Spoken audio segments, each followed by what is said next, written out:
Welcome friends. Government sponsor বিদ্যালয়ের শিক্ষক শিক্ষিকা শিক্ষাকর্মী এবং ডিপিএসসি স্টাফ যাদের জন্য যে রোপাটা পাবলিশ হলো রিসেন্ট, তো তাদের আমি অপশন ফর্ম অর্থাৎ অ্যানেক্সচার 3 ফিল আপ কীভাবে করতে হবে একদম রেডিমেড আপনাদের সামনে নিয়ে এসেছি।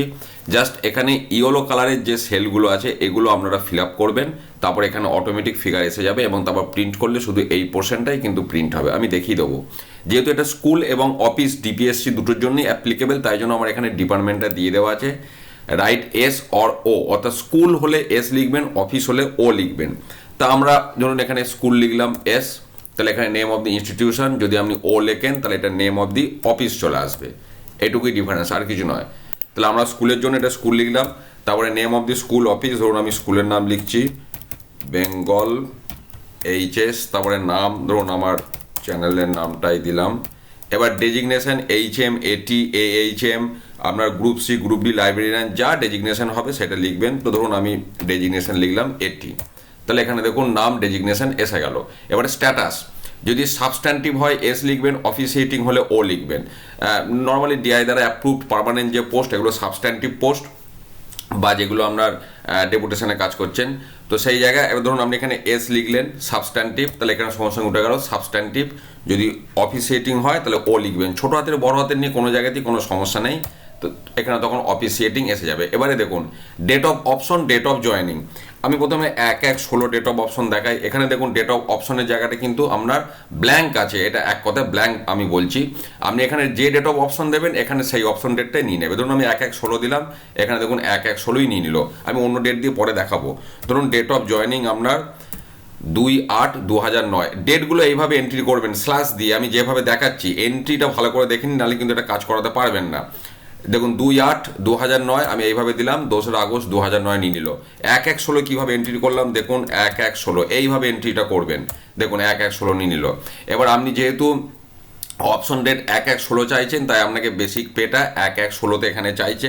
ধরুন বেসিক পে 25,000, গ্রেড পে 4800, এখানে সঙ্গে সঙ্গে সব চলে এলো। আচ্ছা দেখুন এখানে যেহেতু আমি ও লিখেছি স্ট্যাটাসটা অফিসিয়েটিং, তাই দেখুন এখানেও অফিসিয়েটিং উঠেছে, এখানেও অফিসিয়েটিংয়ের জায়গায় এই এন্ট্রিগুলো এসেছে।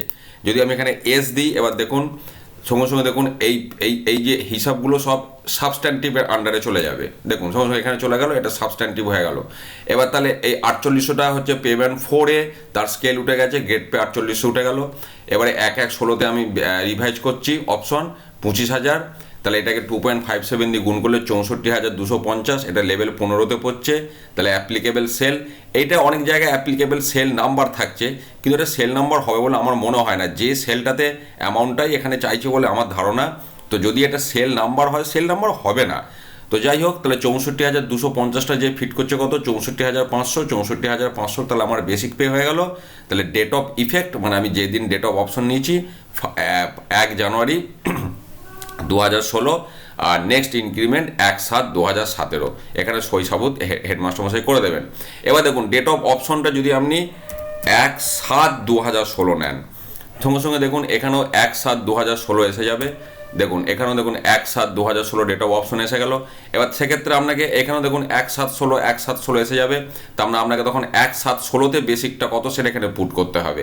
পাশাপাশি এখানে দেখুন তখন ডেট অফ নেক্সট ইনক্রিমেন্টটা আপনার কিন্তু 1/7/2017 এসে যাবে, কারণ তখন আপনি তো আর এই ডেটেতেই নিচ্ছেন জুলাইতে। আবার ধরুন আপনি যদি 1/7/17 নেন, দেখুন ডেটটা কীভাবে এন্ট্রি করছে ভালো করে খেয়াল করুন। 1/7/17তে যদি ডেট অফ অপশন নেন, দেখুন এখানে 1/7/17 এসে গেল, এখানেও তখন আপনাকে বেসিকটা পুট করতে হবে 1/7/17। সেক্ষেত্রে আপনার এখানে date of effect 1/7/17, next increment 1/7/18, auto calculation কিন্তু এগুলো হয়ে যাবে। তো আপনারা এইভাবে এগুলো পুট করুন, এবং আমি যেগুলো বললাম শুধু এই হলুদ সেলগুলো আপনারা ফিল আপ করবেন, এবং তারপর যখন এটা প্রিন্ট করবেন দেখুন এখান থেকে প্রিন্ট প্রিভিউটা আমি এখান থেকে দেখাচ্ছি পেজটাকে।